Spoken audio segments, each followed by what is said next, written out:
XFhell podcast. How are you? How's your mom? Wait a second, I'm a little confused already because the last one was episode 2. No, I changed it. The banner said episode 3. I changed it. I changed that shit. No idea what No, because the first one, we talked a lot. And it was like 20 minutes. We're like, people don't want to hear this stuff. So we divided it. And it was part 1 and part 2. Yo, I don't know. You gotta clear it up. So I don't know if this is come up episode yet. 2, video 3. Video 3. I don't know if this has come up yet, but podcasts historically are quite a bit longer than what we've been pumping out here, boys. You know, we make the rules in our podcast. Some of my favorite podcasts are ones where, like, I heard it already. You know what I mean? Like, that's how quick they A are. few minutes long. Yeah. No, not even a few minutes. It's just like they just inject it into your brain. So guess what, guys? This is the 3rd week of XFL football. I have started each episode with the losing side of things. And this week, that is me in fucking devastating fashion, the DC Defenders. But before we do that, we'll go around the horn here and say hi to everybody. I'm Aaron. I'm Lucas. Go Wildcats. Matt, Tampa Bay Vipers, 0-3. And Mike, who, if I came into it before Matt, would have been Tampa Bay Vipers. So Mike dodged a bullet Guardians. Yeah, you're very welcome. So many bullets dodged. But I didn't dodge a bullet. My DC Defenders got absolutely annihilated by the LA Wildcats with 39-3. 39-3. Yeah. And I read in the thread for our XFL thing that, you know what? G needed this loss. He needed to be taken down and picked. But you know what? No. Not our team. This is just the start. We needed this loss, guys. We don't get down, we get up. We are practicing right now. I am talking about us practicing right now. And you know what? It'll be Friday when we drop this shit, and we will have practiced. And G looks like the hype man there for the DC Defenders before the game where they got smashed. What score? 39-3. Oh my gosh. And boy, did we get smashed. We had nothing going for us at all. We turned over the shit. Oh, no, 0%. It was like, and you know what, it was funny because, and I feel like we deserve a lot for the loss. We have a lot of turnovers. We've had, oh my god, interceptions aplenty. You guys look like the Vipers in game 1. But the LA Wildcats looked like a goddamn different fucking team. Oh, talk about their amazingness. You deserve it. They're great. They passed really well. They had a lot of nice... You know what? We're just going to pause this for a second. Well, I feel you deserve this. Well, he gloats about his team, which he deserves to do. I'm just going to get down and bow down to you, sir. Go. Talk. Yeah. So many rushing touchdowns. You had somebody front flip into the end zone, for one thing. Shout out Larry Rose. 3 touchdowns last night? 3 or 2. I'm not like too that, sure. man. But his first ever XFL touchdown. Gave a shout out to his parents. Said, "I love you, Mom. I love you, Dad." And then I immediately messaged him on Twitter. And me and his mom are now best of friends.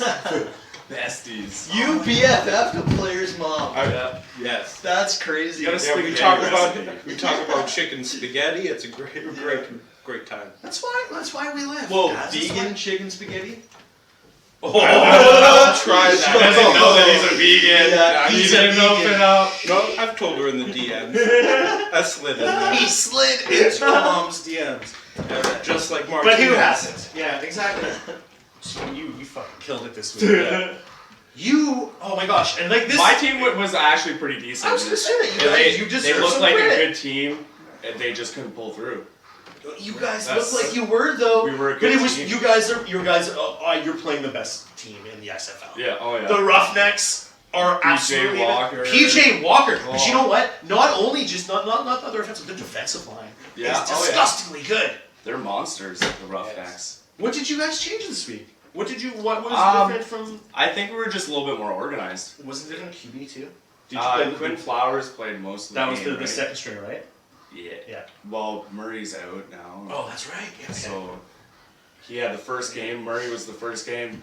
Couldn't do fuck all. And then, now Flowers. I think Flowers is pulling Yeah, everybody together. Pulling up It's daisies. a little bit more of I knew he was a gonna say leader, I think, is what's going to Did you happen. say pulling up a wiener? Pulling up a leader. Oh shit! One track minds. Wiener, always thinking about wieners, Chief. Speaking of wieners, should I have mine tucked in or out for this?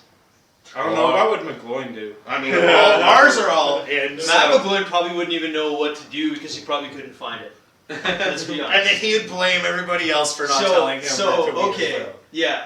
I had to skip last week because we played the DC Defenders last week and got annihilated, of course. And I was we play next week. too ashamed to show up, and we've got the Wildcats next week. But yeah, we've had we went from looking fairly solid in the first outing against the Vipers. Yeah, you guys look really good. Yeah, to looking less than fine against the DC Defenders.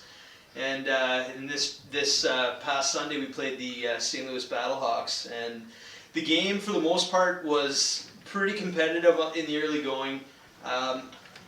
McGloin did get hurt in the first quarter, so he was kind of struggling with that most of the night. We had Marquise Williams come in. Mixed results there. Some good rushing plays, but I mean, I don't know what to say. We ended up getting handled in the end. So You know, speaking of handled, actually this is perfect because you know the way I actually look at your team. It's like that person, guy and or girl, because I'm feeling it. The way you are before you go into a relationship, and then you hang around for a little bit, and you just let yourself fucking go.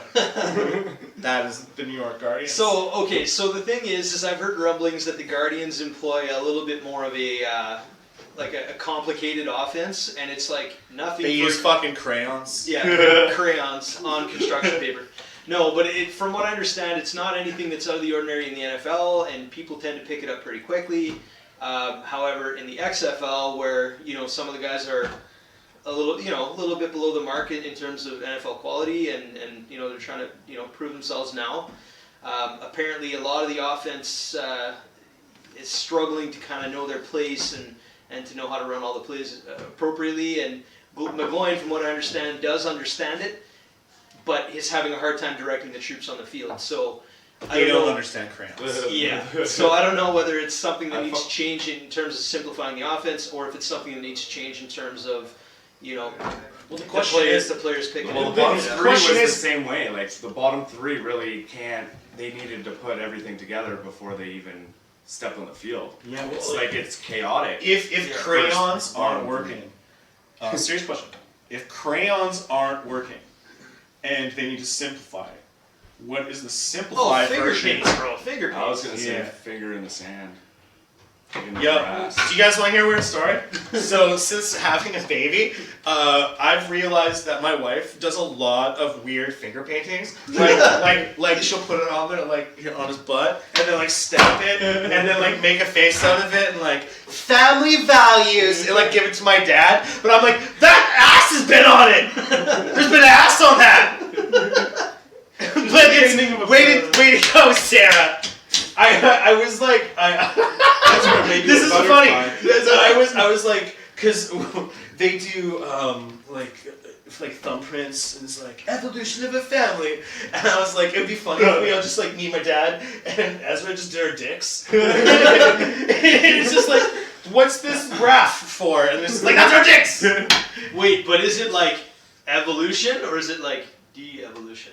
Oh my gosh! Speaking of dicks, we got a week until the next McGloin game. He's for like we're gonna stop this here after. Side this note, one. Matt McGloin, it was kind of shitty on national television to call it your entire Oh team. no! But that's actually where I was going. It was also really amazing that he did it on national television. Thank you XFL for that. Like, I'm serious. I love after the shit, like horrible plays, interviews. I love like when they do like that. It is like It's pure my emotion. gosh. Like you don't even get a chance to filter It out. is legit, like, just the way I described it in my head, and I still do, is like the B movie of sports. So it's like, no, it's true. It's like they're really, really, really doing their best. They're trying really hard. But no matter what, the product is going to be a little bit less. But the product that they're still giving us is really, really fun.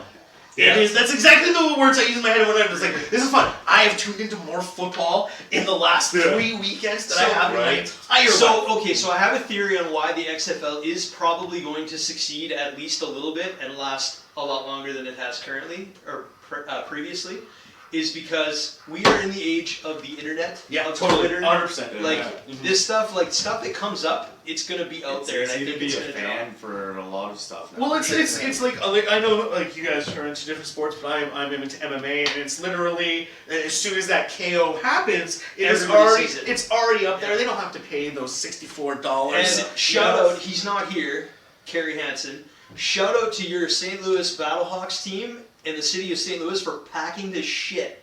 They're really fun fans. They're really fun fans. And I saw a picture of like the street beforehand, and it was like they didn't really have a massive parking lot, but they were like doing those tailgating parties, but like on the parking decks, like the multiple ones. Yeah, it was really cool. Yeah, it was awesome. Shout out that. But you know what, guys? I think we end it on this. Let's give Nick them props that he deserves. Yeah, those Roughnecks are killing it. Joey, your team is mediocre. My team's at a mediocre level now. Actually, I think you're rated above us. If I am correct in this, I think I'm 4th and you're 3rd. But Nick's team is absolute destroyers of worlds. They're Thanos of the XFL. When we played with it was like we were there until half, and then we did a good job too. They're really good at adjustments. But they fell apart at some spot, but they came back together on Saturday. This has been fun. Yeah, this has been number 3. Okay, number 3. Yeah, but we didn't even have any unofficial sponsors in episode 2. Oh, I know we didn't. But you know what? Maybe episode 4. That's all we do. Oh, not even an update. But we could do something really nifty with unofficial sponsor in honor of the NHL trade deadline today, the Vancouver Canucks. Yeah. The unofficial sponsor of the American Law Association for fucking putting Harvey Weinstein probably behind bars. Shit. Guilty. Fuck you. Have a good night, everybody.